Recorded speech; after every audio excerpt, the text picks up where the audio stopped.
പവിത്രം സീരിയലിന്റെ latest episode review ആണ് പറയുന്നത്. അങ്ങനെ പുതിയൊരു പ്ലാനുമായി വേദ ഇപ്പോൾ രംഗത്തെത്തിയിരിക്കുകയാണ്. ശ്രീകാര്യം ശ്രീനിവാസനെതിരെ പഴയൊരു കേസ് വീണ്ടും കൊത്തിപ്പൊക്കി അദ്ദേഹത്തിന്റെ രാഷ്ട്രീയ ഭാവി തകർക്കാനാണ് വേദയുടെ ശ്രമം.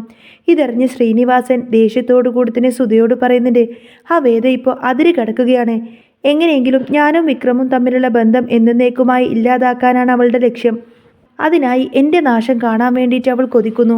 അതുകൊണ്ട് ഈ കേസ് അവൾ വീണ്ടും ചർച്ച ചെയ്യുകയാണ്. അത് സമ്മതിച്ചു കൊടുക്കാൻ പറ്റില്ലല്ലോ.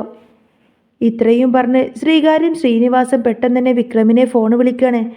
വിക്രം ചോദിക്കുന്നുണ്ട്, എന്താ സർ, എന്ത് പറ്റി? സർ എന്താ വിളിച്ചത്? ഞാൻ വീട്ടിലുണ്ട് എന്ന് പറയും.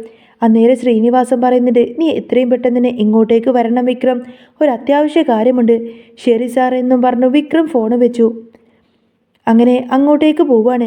ഇതേ സമയം കമലയും ശ്രീജയും നന്ദിനിയും എല്ലാവരും കൂടി അയ്യപ്പ വിളക്കിനായി വീട് മുഴുവൻ അലങ്കരിക്കുന്നുണ്ടായിരുന്നു. ആ തിരക്കിനിടയിലേക്കാണ് വിക്രം ശ്രീനിവാസന്റെ വീട്ടിലേക്ക് പോയത്. അവിടെ എത്തിയ വിക്രം ചോദിക്കുന്നുണ്ട്, എന്താ സർ, എന്താ ഇത്ര പെട്ടെന്ന് വരാൻ പറഞ്ഞത് എന്ന് പറയും. അപ്പോൾ ശ്രീനിവാസൻ തൻ്റെ ആശങ്ക പങ്കുവെച്ചു. വേദ പുതിയൊരു കേസുമായി ഇറങ്ങിയിട്ടുണ്ട് വിക്രം. പണ്ടെങ്ങോ മാഞ്ഞുപോയ ആ പഴയ കേസ് വീണ്ടും കുത്തിപ്പൊക്കാൻ അവൾ ശ്രമിക്കുന്നുണ്ട്. അവളുടെ ഓഫീസിലുള്ള ആരോ പറഞ്ഞു കണ്ടാണ് ഞാൻ ഈ കാര്യം അറിഞ്ഞത്. ഞാൻ ജനങ്ങൾക്ക് വേണ്ടിയിട്ടല്ലേ പ്രവർത്തിക്കുന്നത്, അത് ന്യായം തന്നെയല്ലേ? എന്നിട്ടും എന്നെ കൊടുക്കാൻ നോക്കുന്നത് ശരിയാണോ? വിക്രം ശ്രീനിവാസൻ സാറിനെ സമാധാനിപ്പിച്ചു. സർ, അതൊക്കെ അവളുടെ വഴിക്ക് നടക്കട്ടെ. എന്തായാലും ഞാനിപ്പോൾ ശബരിമലയ്ക്ക് പോവാണ്. അത് കഴിഞ്ഞ് വന്നിട്ട് നമുക്കിതിനൊരു തീരുമാനമുണ്ടാക്കാമെന്ന് പറയാണ് വിക്രം. അയ്യപ്പ വിളക്കിൻ്റെ തിരക്കിനിടയിലാണ് ഞാൻ ഇങ്ങോട്ടേക്ക് വന്നത്. അന്നേരം ശ്രീനിവാസൻ പറഞ്ഞു, എടാ, നീ ഒന്ന് വേദയെ വിളിച്ച് കാര്യങ്ങളൊക്കെ പറഞ്ഞ് മനസ്സിലാക്കണം. ആ കേസിൽ നിന്നും അവൾ പിന്മാറണം. വഴക്കൊന്നും ഉണ്ടാക്കാൻ നിൽക്കണ്ട. വിക്രം പറഞ്ഞു, സർ, ഇപ്പോൾ വേദ പഴയ വേദയല്ല. അവളുടെ മനസ്സിൽ എന്തൊക്കെയോ ഗൂഢമായ ലക്ഷ്യങ്ങളുണ്ട്. പഴയതുപോലെ തന്നെ എന്നോട് സംസാരിക്കാൻ പോലും അവൾ തയ്യാറാവുന്നില്ല. എന്തായാലും ഞാൻ പോയിട്ട് വരാം, സർ വിഷമിക്കേണ്ട. വേദ കാരണം സാറിനൊരു ബുദ്ധിമുട്ടുമുണ്ടാവില്ല എന്ന് വിക്രം ഉറപ്പു നൽകി. അത് ഞാൻ ഉറപ്പു തരാമെന്നൊക്കെ പറഞ്ഞുകൊണ്ട് തന്നെ വിക്രം അവിടെ നിന്ന് നേരെ വീട്ടിലേക്ക് തിരിച്ചു. വിക്രം പോയതിനു ശേഷം ശ്രീനിവാസൻ സർ സുധയോട് പറഞ്ഞു, പഴയ വിക്രമായിരുന്നുവെങ്കിൽ അവളെ അടിച്ചങ്ങ് പുറത്താക്കിയേനെ. പക്ഷേ ഇപ്പോൾ നിൽക്കുന്നത് വേദയെ സ്നേഹിക്കുന്ന പുതിയ വിക്രമാണ്. അവൾക്ക് വേണ്ടി ഒരു പക്ഷേ അവൻ എന്നെ പോലും തള്ളി പറഞ്ഞേക്കാം. ഒരു പെണ്ണ് വിചാരിച്ച ആണുങ്ങളെ വശത്താക്കാൻ അത്ര പ്രയാസമൊന്നുമല്ലല്ലോ. സുധ സമാധാനിപ്പിച്ചു. ഏട്ടൻ പേടിക്കൊന്നും വേണ്ട, വിക്രം മലക്ക് പോയിട്ട് തിരിച്ചു വരട്ടെ, അപ്പോൾ കാണാം അവൻ്റെ മനസ്സിൽ എന്താണെന്ന്. ശ്രീനിവാസൻ അപ്പോഴും നല്ല ദേഷ്യത്തിലായിരുന്നു. അപ്പുറത്ത് ഓഫീസിൽ വേദ ശ്രീനിവാസൻ സാറിനെ പൂട്ടാനുള്ള ഓരോ തെളിവുകളൊക്കെ ശേഖരിക്കുന്നതിൻ്റെ തിരക്കിലാണ്. സീതാറാം ശ്രീധരനും വേദയെ സഹായിക്കുന്നുണ്ട്. വീട്ടിൽ അയ്യപ്പ വിളക്കിനുള്ള ഒരുക്കങ്ങൾ തകൃതിയായി നടക്കുകയാണ്. പൂക്കൾ കൊണ്ട് വീടും പരിസരവും ഒരു ക്ഷേത്രം പോലെ സുന്ദരമാക്കിയിട്ടുണ്ട്. അപ്പോഴാണ് വേദ വരുന്നത്. വേദയെ കണ്ട് വിക്രം അവളെ തന്നെ നോക്കി. അച്ചമ്മ ഓടിച്ചെന്ന് വേദയുടെ അടുത്തേക്ക് എത്തി ചോദിച്ചു, മോളെ, മോൾ ഇപ്പോഴാണ് വരുന്നത് എന്ന്. കണ്ടില്ലേ ഇവിടെയുള്ളവരുടെയൊക്കെ ഒരുക്കങ്ങൾ? മോളും കൂടി ഇതിനൊക്കെ കൂടെയല്ലേ വേണ്ടത്? വിക്രമിനൊപ്പമല്ലേ നീയും പോകുന്നത്? എല്ലാം മറന്ന് നിങ്ങൾ പുതിയൊരു ജീവിതം തുടങ്ങണം. വിക്രം വേദയെ വിഷമത്തോടുകൂടെ നോക്കി. പക്ഷേ വേദയുടെ മുഖത്ത് വല്ലാത്തൊരു ദയനീയ ഭാവമായിരുന്നു. അച്ചമ്മ വീണ്ടും ചോദിച്ചു, മോളെ, മോളുടെ മുഖം എന്താ ഇങ്ങനെ വാടിയിരിക്കുന്നത്? നീയാണല്ലോ ഇങ്ങനെയുള്ള കാര്യത്തിനെല്ലാത്തിനും മുന്നിൽ നിൽക്കാറുള്ളത്. നമ്മളെക്കാൾ ദൈവവിശ്വാസവും ഭക്തിയും എല്ലാം ഉള്ളത് മോൾക്കല്ലേ? വേദ പറയുന്നുണ്ട്, എനിക്ക് നല്ല തലവേദനയുണ്ട് അച്ചമ്മേ, ഞാനൊന്ന് പോയി കിടക്കട്ടെ. ആഘോഷങ്ങളിലൊന്നും തന്നെ പങ്കുചേരാതെ വേദ നേരെ അകത്തേക്ക് കയറിപ്പോയി. വിക്രമിന് ഇത് കണ്ടപ്പോൾ ഭയങ്കര അങ്ങ് സങ്കടമായിരുന്നു. അച്ചമ്മ കമലമ്മയോട് ചോദിച്ചു, ഇവൾക്കിത് എന്ത് പറ്റി കമലം? അവളുടെ മുഖത്ത് ഒരു സന്തോഷവുമില്ലല്ലോ. നീയും മോളും തമ്മിൽ എന്തെങ്കിലും പിണക്കമുണ്ടോ വിക്രം? വിക്രം പറയുന്നുണ്ട്, അങ്ങനെയൊന്നുമില്ല അച്ചമ്മേ. കമല പറഞ്ഞു, ഞാനൊന്ന് ചോദിക്കട്ടെ? കമല നേരെ വേദയുടെ അടുത്തേക്ക് എത്തി തിരക്കി. മോളെ, മോൾക്ക് എന്താ പറ്റിയത്? ആരോടെങ്കിലും ഒന്ന് തുറന്നു പറ. വേദ പറയുന്നുണ്ട്, ഒന്നുമില്ലമ്മേ, അമ്മ എന്നെ ഒന്ന് വെറുതെ വിട്ടേക്ക്.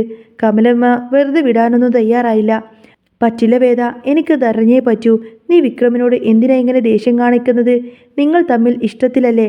അതോ ഞങ്ങൾ ആരെങ്കിലും നിങ്ങളോട് എന്തെങ്കിലും തെറ്റ് ചെയ്തോ? വേദ കരഞ്ഞുകൊണ്ട് പറഞ്ഞു. അങ്ങനെയൊന്നുമില്ലമ്മേ, ഞാൻ ഇവിടെ നിന്ന് പോവാണ്. ഇവിടുത്തെ ജീവിതമെല്ലാം തന്നെ അവസാനിച്ചു എന്ന് പറയും. എന്നാൽ വേദയുടെ വാക്ക് കേട്ടതോടുകൂടെ തന്നെ കമലമ്മ ആകെ ഞെട്ടിപ്പോയി. എന്ത് കാര്യത്തിനാണ് മോളെ നീ ഇങ്ങനൊരു തീരുമാനമെടുത്തത്? ശ്രീനിവാസനും വിക്രമും തമ്മിലുള്ള പ്രശ്നമാണോ ഇതിന് പിന്നിൽ? വേദ പറഞ്ഞു, എനിക്കൊന്നും ഉത്തരം പറയാനാവില്ലമ്മേ. ഒന്നു മാത്രം ഞാൻ പറയാം. ഈ ചടങ്ങുകളെല്ലാം കഴിഞ്ഞുകൊണ്ട് വിക്രം മലക്ക് പോകുമ്പോൾ ഞാൻ ഈ വീടിൻ്റെ പടിയിറങ്ങും. നാളെ രാവിലെ ഞാൻ എൻ്റെ വീട്ടിലേക്ക് പോവും. കമല കരഞ്ഞുകൊണ്ട് പറഞ്ഞു. നിനക്ക് ഞങ്ങളെല്ലാവരെയും ഉപേക്ഷിച്ച് പോകാൻ പറ്റുമോ മോളെ? വിക്രമിനെ മാറ്റിയെടുത്തതെല്ലാം നീ തന്നെയല്ലേ? എന്നിട്ടിപ്പോൾ എല്ലാം ഉപേക്ഷിച്ച് നീ ഇവിടെ നിന്നും പോവാണോ എന്ന് ചോദിക്കും. വേദ പറയുന്നത് എനിക്ക് ഇവിടെ നിന്നും പോയേ പറ്റൂ അമ്മേ. അതും പറഞ്ഞ് വേദ ഒന്നും മിണ്ടാതെ നേരെ മുറിയിലേക്ക് പോയി. കമലമ്മ വിക്രമിനോട് ചോദിച്ചു, മോള് പോകുന്ന കാര്യം നിനക്കറിയാമോ എന്ന്. വിക്രം പറഞ്ഞു, അവൾ സൂചിപ്പിച്ചിരുന്നു അമ്മേ. എങ്കിലും അവൾ ഇങ്ങനെയൊന്നും ചെയ്യില്ല എന്ന് തന്നെയായിരുന്നു വിക്രമിൻ്റെയും വിശ്വാസം. ശ്രീജയും വിക്രമിനെ ആശ്വസിപ്പിച്ചു. വേദ എങ്ങും പോവില്ലടാ, അവൾ വെറുതെ പറയുന്നതായിരിക്കും. പക്ഷേ വിക്രമിൻ്റെ ഉള്ളിലാണെങ്കിൽ പേടി തോന്നി തുടങ്ങി. താൻ അവളെ എത്രമാത്രം സ്നേഹിക്കുന്നുണ്ടെന്ന് വേദ മനസ്സിലാക്കുന്നില്ലല്ലോ എന്നവൻ ഓർത്തു. ഒരുക്കങ്ങളെല്ലാം അവസാനിച്ചു. പൂജ തുടങ്ങാനായി വിക്രം മാലയിട്ട് ശബരിമലയിലേക്ക് പോവാൻ തയ്യാറായി നിന്നു. അവൻ്റെ കണ്ണുകൾ വേദയെ തിരയുന്നുണ്ടായിരുന്നു. അവസാനം സെറ്റ് സാരിയൊക്കെ ഉടുത്ത് സുന്ദരിയായിക്കൊണ്ട് തന്നെ വേദ നേരെ പൂമുഖത്തേക്കെത്തി. വിക്രം അവളെ തന്നെ നോക്കി നിന്നു. വേദ വിക്രമിൻ്റെ അരികിലെത്തി അനുഗ്രഹം ചോദിച്ചു. രണ്ടുപേരുടെയും കണ്ണുകൾ നിറഞ്ഞു തുളുമ്പുന്നുണ്ടായിരുന്നു. അവർ ഒന്നിച്ചുള്ള അവസാന നിമിഷമാണിതെന്ന് വേദ വേദനയോടെ ഓർത്തു. പൂജ കഴിഞ്ഞ് വിക്രം വേദയോട് പറഞ്ഞു, എനിക്ക് നിന്നോടൊരു കാര്യം പറയാനുണ്ട്. നീ ഇപ്പോഴും എന്നോട് ചോദിക്കാറില്ലേ എപ്പോഴാണ് ഞാൻ നിന്നെ സ്നേഹിച്ചു തുടങ്ങിയത് എന്ന്? അതിനുത്തരം ഞാൻ ഇപ്പോൾ പറയാം. എനിക്ക് നിന്നെ പണ്ടേ ഇഷ്ടമായിരുന്നു. ഇപ്പോൾ അതെല്ലാം തന്നെ അതിൻ്റെ 100 ഇരട്ടിയായി വർദ്ധിച്ചു. എൻ്റെ മനസ്സിൽ നീ മാത്രമേ ഉള്ളൂ വേദ. ഞാൻ തിരികെ വരുമ്പോൾ നമുക്കൊന്നിച്ച് പുതിയൊരു ജീവിതം തുടങ്ങണം. വേദ മറുപടിയൊന്നും തന്നെ പറയാതെ അവനെ നോക്കി നിന്നു. വിക്രം എല്ലാവരുടെയും അനുഗ്രഹം വാങ്ങിച്ച് മലക്ക് പോവാനായി ഇറങ്ങി. വിക്രം പടിയിറങ്ങുന്നത് വേദ കണ്ണീരോടുകൂടെ തന്നെ നോക്കി നിന്നു. വിക്രം അവിടെ നിന്നും പടിയിറങ്ങിപ്പോയ ആ നിമിഷം വേദയുടെ ഉള്ളിൽ ഒരു കടലിരുമ്പുന്നുണ്ടായിരുന്നു. തൻ്റെ പ്രിയപ്പെട്ടവനെ ഇത്രയും സ്നേഹത്തോടെ കണ്ടിട്ടും ആ സ്നേഹത്തിന് മറുപടി നൽകാനാവാതെ മൗനം പാലിക്കേണ്ടി വന്നവളുടെ ആ വിങ്ങൽ ആ കണ്ണുകളിൽ വ്യക്തമായിരുന്നു. വിക്രം പോയതോടുകൂടെ തന്നെ വീട്ടിലാകെ ഒരു ശൂന്യത പടർന്നു. നേരം പുരുന്നതിനു മുൻപേ തന്നെ വേദ തൻ്റെ ബാഗുകൾ പാക്ക് ചെയ്ത് ആ മുറിയിലെ ഓരോ വസ്തുക്കളും വിക്രമുമായിട്ടുള്ള നിമിഷങ്ങളെ ഓർമ്മിപ്പിച്ചു കൊണ്ടിരുന്നു. ഹാളിനാണെങ്കിൽ അച്ഛനും കമലമ്മയും എഴുന്നേറ്റിട്ടുണ്ടായിരുന്നു. വേദ ബാഗുമായി ഹാളിലേക്ക് വരുന്നതും കണ്ടുകൊണ്ട് തന്നെ കമലമ്മയുടെ നെഞ്ചു പിടഞ്ഞു. നീ ശരിക്കും പോവാണോ മോളെ? വിക്രം തിരിച്ചു വരുമ്പോൾ ഞങ്ങൾ ഇനി അവനോട് എന്ത് മറുപടി പറയുമെന്ന് കമലമ്മ കരഞ്ഞുകൊണ്ട് ചോദിച്ചു. വേദ അമ്മയുടെ കൈകൾ ചേർത്ത് പിടിച്ചു. അമ്മേ, എനിക്ക് ചില സത്യങ്ങളൊക്കെ അറിയാനുണ്ട്. എനിക്കിനി ഒരിക്കലും ഇവിടെ തുടരാനാവില്ല.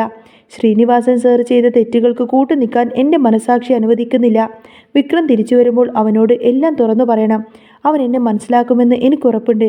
ആരെയും നോക്കാതെ കണ്ണുനീർ തുടച്ചുകൊണ്ട് തന്നെ വേദ ആ വീടിൻ്റെ പടിയിറങ്ങി. ഈ ഒരു കാഴ്ച കണ്ടു നിൽക്കുന്ന സമയത്തിൻ്റെ ശ്രീജക്കും കമലക്കും മാഷിനൊക്കെ ഭയങ്കര സങ്കടമാണെങ്കിലും ഉള്ളിൽ സന്തോഷിച്ച് ചിരിച്ച് നിൽക്കുന്നുണ്ടായിരുന്നു നന്ദിനി. സ്വന്തം വീട്ടിലേക്ക് മടങ്ങുന്ന സമയത്തിന് വേദ ഒരു കാര്യം മനസ്സിൽ ഉറപ്പിച്ചിരുന്നു. നീതിക്ക് വേണ്ടിയുള്ള ഈ പോരാട്ടത്തിൽ വിക്രം തനിക്ക് എതിരായാലും അവൾ പിന്മാറില്ല എന്ന കാര്യം. ഓഫീസിലേക്ക് തിരിച്ചെത്തിയ വേദ കൂടുതൽ കരുത്തോടുകൂടി തന്നെ ഒരു പോരാളിയായി മാറി. ശ്രീനിവാസൻ സാർ പണ്ട് ചെയ്ത ആ ഒരു ഭൂമി തട്ടിപ്പിൻ്റെയും അതിൻ്റെ ഭാഗമായി നടന്ന ഒരു തിരോധാനത്തിൻ്റെയും ഫയലുകൾ അവൾ സീതാറാമിൻ്റെ സഹായത്തോടു കൂടി തന്നെ പൊടി തട്ടിയെടുത്തു. വേദ, ഇത് വലിയൊരു കളിയാണ്. രാഷ്ട്രീയമായി ശ്രീനിവാസൻ സാറിനെ തകർക്കാൻ നോക്കിയാൽ അയാൾ തന്നെയും നിന്റെ കുടുംബത്തെയും ഇല്ലാതാക്കാൻ നോക്കുമെന്ന് സീതാറാം മുന്നറിയിപ്പ് നൽകി. അതിന് അയാൾക്ക് കഴിയില്ല സർ. ജനങ്ങൾ വിശ്വസിക്കുന്ന ഈ നന്മമരം മുഖംമൂടി എനിക്ക് അഴിച്ചു മാറ്റാൻ കഴിയുമെന്ന് വേദ ഉറപ്പിച്ചു പറഞ്ഞു. വേദ വീട് വിട്ടിറങ്ങിയ ആ വാർത്ത ശ്രീനിവാസൻ സാറിനെ സന്തോഷിപ്പിച്ചു. എന്നാൽ അവൾ തൻ്റെ പഴയ കേസ് അന്വേഷിക്കുന്നുണ്ടെന്ന അറിവ് അയാളെ വിറളി പിടിപ്പിച്ചു. അയാൾ സുധയോട് തൻ്റെ പ്ലാനെല്ലാം വെളിപ്പെടുത്തി. വിക്രം ഇല്ലാത്ത സമയം നോക്കി വേദയെ ഒരു അപകടത്തിൽപ്പെടുത്തണം, അല്ലെങ്കിൽ അവൾ എൻ്റെ കരിയർ നശിപ്പിക്കും. അവളുടെ കയ്യിലുള്ള തെളിവുകൾ പുറത്തു വരുന്നതിന് മുൻപ് തന്നെ അത് നശിപ്പിച്ചെടുക്കണം. ശ്രീനിവാസൻ ഗുണ്ടകളെ ഏർപ്പാടാക്കി.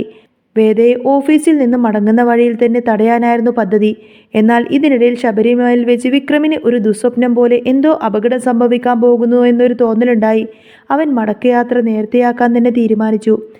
വേദ തെളിവുമായി സിറ്റി പോലീസ് കമ്മീഷണറെ കാണാൻ പോകുന്ന വഴിയിൽ ശ്രീനിവാസന്റെ ഗുണ്ടകൾ അവൾ കാറ് തടഞ്ഞു. ഒറ്റപ്പെട്ട വഴിയിൽ വെച്ച് അവർ വേദയെ ആക്രമിക്കാൻ മുതിർന്നു.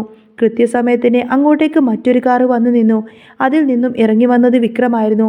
തൻ്റെ ഭാര്യയെ ആക്രമിക്കാൻ വന്നത് ശ്രീനിവാസൻ സാറിൻ്റെ ആൾക്കാരാണ് എന്ന തിരിച്ചറിവ് വിക്രമിൻ്റെ നിയന്ത്രണം വിട്ടു. അവൻ അവരെ നേരിട്ടു. ഒടുവിൽ വേദ നീട്ടിയ ആ ഒരു ഫയലുകൾ വിക്രം വായിച്ചു നോക്കി. തൻ്റെ ദൈവമായിരുന്ന ശ്രീനിവാസന്റെ യഥാർത്ഥ രൂപം കണ്ടുകൊണ്ട് തന്നെ വിക്രം ആകെ തകർന്നു പോയി. വേദ, നീ ചെയ്തത് ശരിയാണ്. സത്യത്തിന് വേണ്ടിയുള്ള നിന്റെ ഈ പോരാട്ടത്തിൽ ഇനി ഞാനും നിന്റെ കൂടെ ഉണ്ടാവുമെന്ന് വിക്രം വേദയുടെ കൈകൾ ചേർത്ത് പിടിച്ചുകൊണ്ട് പറഞ്ഞു. വേദയുടെ പോരാട്ടം ജയിക്കുകയായിരുന്നു. നീതിയും പ്രണയവും ഒന്നിച്ച ആ ഒരു നിമിഷം പവിത്രം സീരിയലിൻ്റെ ഏറ്റവും വലിയ വഴിത്തിരിവായി മാറുന്ന ഒരു അടിപൊളി സൂപ്പർ ഹിറ്റ് എപ്പിസോഡായിട്ട് ഇനി വരുന്നത്. അപ്പോൾ നിങ്ങൾക്ക് ഈ ഒരു ചാനൽ ഇഷ്ടമാവുകയാണെങ്കിൽ സബ്സ്ക്രൈബ് ചെയ്യാനും സപ്പോർട്ട് ചെയ്യാനും മറക്കല്ലേ. നെക്സ്റ്റ് വീഡിയോ ഉടനെ വരാം. ബൈ.